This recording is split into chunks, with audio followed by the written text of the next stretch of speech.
Hello everyone, and welcome to this edition of Weapons and Warfare from Straight Arrow News. I'm your host, Ryan Robertson, and we are here in National Harbor, Maryland at the Navy League's annual Sea Air Space Exposition. Over the next few weeks, we are going to bring you some of the most amazing stories that come out of this event. From new tech to the next generation of sailors, Marines, and Coast Guardsmen, we've got it covered. And with that, let's go ahead and get into our headlines. After a fatal crash of an Air Force V-22 in November of last year, all Ospreys were temporarily grounded, while the initial crash investigation got underway. In early March of this year, more than 400 Ospreys and their flight crews were allowed to resume flight training and operations. They've been given some guidance on maintenance and operational procedures that the services have been following. Each service is returning at their own pace based on operational need, and so you've seen probably in the media recently, the Navy's back up flying, got an aircraft out in Norfolk. Marine Corps has been back active in supporting the Muse and getting ready for upcoming deployments. So far it's been going well. They're getting their legs back underneath them and getting back up in the air. Officials involved in the crash investigation identified a part failure as the cause of the crash, but they have yet to say what that part failure is. Although investigators did indicate the issue is unrelated to any previous crash. One interesting piece of hardware on display at this year's Expo was the long-range anti-ship missile built by Lockheed Martin. The stealth-looking weapon is part of the next wave of platforms that will use semi-autonomous guidance to provide a precision strike on a target that's usually in motion. What that means is it can course correct without operator input. The folks involved in the project at Lockheed Martin say it's an exciting development. This new target set and the capability you need to go against that target set, this weapon is at the premier of going against that target. So this weapon, as a former warfighter, gets me really excited to find that capability and know that we're going to build that capability and give it to the fleet. The LRASM, as it's also known, is fresh off a recent test firing that included 4 missiles at the same time. The Navy is being pretty mum on specifics, but they did say the test met all expectations. Among the other stories to emerge from Sea Air Space 2024 is California-based drone maker Saildrone announcing a partnership with Thales Australia. The pair will integrate Thales's Blue Century thin-line towed array with Saildrone's Surveyor-class uncrewed surface vessels. The matchup makes for a handy tool to conduct autonomous anti-submarine warfare missions. Towed arrays use sonar to locate potential threats in the area, basically acting like underwater surveillance. Pair that with the size and range of the Surveyor-class Saildrones, and it gives operators the ability to gather intel from literally thousands of miles away. Up next for the collaborators, a series of tests for the Navy to focus on the ability of the Surveyor to deliver intel from above and below the water's surface. For the most part, the problems faced by one branch of our national defense are usually pretty similar to the problems faced by the other branches of our national defense. In that regard, the Navy, Marines, and Coast Guard really aren't that different from the Army, Air, and Space Forces. Of course, how they analyze and approach problem solving is as unique as their individual histories. For our maritime elements, that means aligning new thinking with their core beliefs. This year's gathering started with a leadership panel featuring some of the most senior voices in our nation's maritime defenses. Chief of Naval Operations, Admiral Lisa Franchetti, with nearly 4 decades of service to her credit and the first woman to serve on the Joint Chiefs of Staff, hammered home her stance that the Navy not only needs more sailors, but needs them trained and ready to serve, telling the audience, "It's pretty clear that we need a bigger Navy, and every study since 2016 has said we need a larger Navy. The more important thing right now is having a ready Navy. When you talk about more players on the field, that really is ready players on the field." That sentiment was echoed by Undersecretary of the Navy Eric Raven, who told those gathered in National Harbor, Maryland, "We need budgets to support our strategy, with people and readiness coming first." Assistant Commandant of the U.S. Marine Corps, General Christopher Mahoney, pointed to his branch's retention numbers, which are, quote, very, very good. At the same time, he acknowledged the Corps can't stand pat and not address quality of life issues. That equates to the conditions of the barracks, access to health care, access to child care, good gyms, and you've got to bring in new ideas to continue. Not sit there and declare victory once again, but to make sure that you are addressing needs that they have. Admiral Franchetti also addressed the military's need for Congress to do its job, specifically getting the budget for the next fiscal year done in a timely manner. Getting a budget on time, not having a continuing resolution, would be very helpful for us to maintain the momentum that we are trying to achieve. Serving you clarity through context, our mission at SAN is to deliver the news straight down the middle. We're different from mainstream media because we spotlight distorted headlines and show you how to do it too. Discover stories that right and left-leaning outlets are choosing not to cover by using our Media Mist tool. Download the SAN app and turn on notifications to have straight facts delivered right to your phone or tablet, and get straight facts anytime at SAN.com. All right, folks, it's time once again for our weapon of the week this week, and we have a doozy. I am standing in front of the Prowler. It's made by Metal Shark, and joining me to talk about this thing is the president, CEO of Metal Shark, Christopher Allard. Chris, thanks so much for joining us today.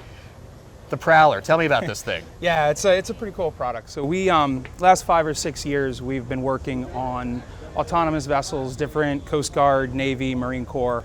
Learned a lot and wanted to take an opportunity to develop something that really wasn't targeted at a specific set of requirements. That was, we could tailor it to what we thought some of the options could be done. A couple things about her. She's about 30 feet long, inboard diesel powered, but also autonomous. She has a self-powered front wheel that allows her to kind of climb a ramp, move around a base, 3 to 5 miles an hour. Not long range, just getting in and out of the water on its own. And then the front wheel retracts and the rear wheels are over-the-road highway rated. It is its own trailer. We learned a lot in the USV space about how hard it is sometimes in a USV mission when it starts at location A, moves to location B, and it didn't bring its own trailer, it didn't bring its own support system. So working to try and get it to be self-sufficient in those kind of applications. It's also semi-submersible. Okay. It wasn't in the original design brief, but one of my engineers and I were looking at it and we really realized that it wasn't that hard. And effectively the boat's a boat in a boat, if you will. There's a box in the middle. The box is watertight, carries the engine, the fuel, the autonomy systems, all the things that it takes to operate. And then the outer part of the boat is basically tanks, free to flood. Okay. She operates at speed like a normal boat, but once she stops, she kind of automatically ingests water into these tanks, creates a lower profile, which certain applications is nice from a visibility or lack of perspective, but also it makes her more sea kindly on station, right? So the extra water is added mass dampening, so it keeps the boat more stable for both the sensors and then also for survivability in kind of higher sea states that it might have to live through. So yeah, those are our primary features. So. You bet. And we have a, kind of a demonstrator micro USV up here. And that's really, you were saying, to just kind of demonstrate the capabilities that the Prowler could do, right? Yeah, I mean, certainly the maturity level of Prowler and what we put into that is further along than the micro USV. But, we've seen with our clients, the word attritable is talked about a lot.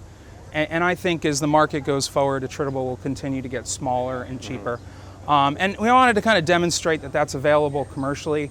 But then also, launch and recovery is such a big thing. And, the ramp was a key part of what we wanted to do. Yeah. And we wanted to test to see, as opposed to these launch and recovery capture methods, which are really challenging, can we just drive it up on the boat? And so it's kind of a demonstrator for that. She's certainly, that one, if you take her apart, there's everything that needs to be in it isn't, but we're just showing what our thought process is. So you bet. So you said you're working with Marines and the Navy right now.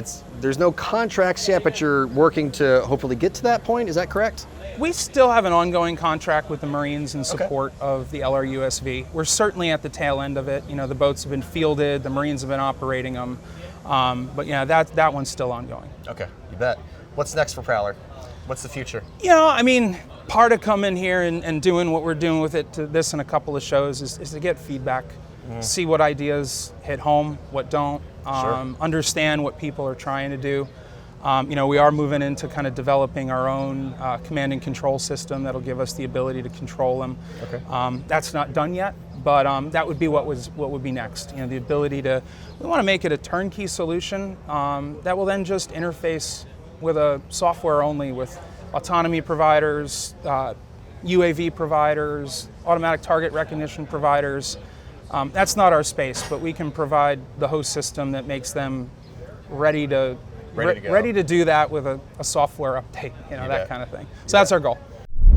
So this is the Prowler from Metal Shark, one of the more eye-catching USVs out there on the market today. And with the need that the Navy and Marine Corps have for more surface vessels, I can imagine you'll be seeing more of these on the water very soon. All right, folks, time now for Comms Check, and this week we have an update for you from Brandon Singh, the president and co-founder of Shield AI. Now, known best for its HiveMind AI pilot and the VBAT vertical takeoff and landing drone, a lot has happened for Shield AI since the last time we spoke with Brandon at the AFA Warfare Symposium back in Colorado. The company recently landed a $500 million investment in a Series F round of funding. That's a good indication of their vision and the defense industry's goals aligning. Talk to me about Shield AI merging with Sentient. I mean, just how did that process come about, and what is it going to mean for Shield AI? Just recently, we made an acquisition of an Australian company called Sentient Vision Systems that was working with a technology called wide area motion imagery. And we've been working with Sentient on a joint product since about July of last year that we are calling Sentient Observer, which takes this, takes their VIDAR product and really takes it to the next generation capability, next leap, which we're going to first introduce on the VBAT, but it will be widely available to any OEM, to all aircraft providers, just as our AI pilot HiveMind is available to any OEM or aircraft providers as well. So Brandon, tell me about the Sentient Observer. So this is Sentient VIDAR, it's their legacy product. Sentient Observer is our next generation product that takes this same technology just to the next level. There's huge applications for search and rescue. That was really the primary capability that they were focused on really early on, was search and rescue capabilities, where you can find people on the water, again, with just a couple pixels of information coming from the camera. Something that would, you or I, if we were watching the video feed, we wouldn't be able to see. This thing sees it. There are other applications, maritime safety of navigation applications, as we think about ships and other vessels. But primarily today, this is on aircraft.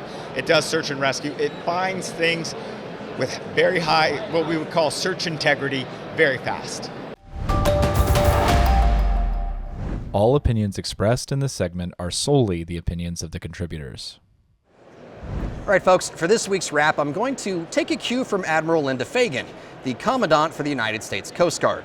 For the last 2 years, during the opening ceremonies of the Navy League's Sea Airspace Expo, the Commandant said the most important aspect, weapon, tool, or resource of any service branch is the people. As Admiral Fagan puts it, without people, ships aren't built, aircraft don't fly, and weapons don't fire. It's easy to get caught up in the fancy displays at these defense expos or the attention-grabbing headlines about military budgets. But at the core of all of it is people.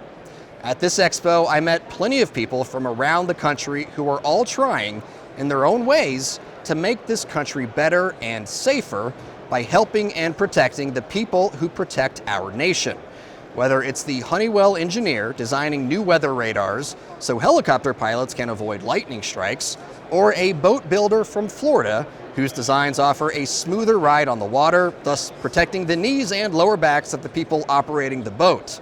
Every design, every characteristic of the technology being developed and put on display at these expos is purpose-driven to enhance the warfighting capability of the people at the center of the conflict, putting the warfighter above the warfighting.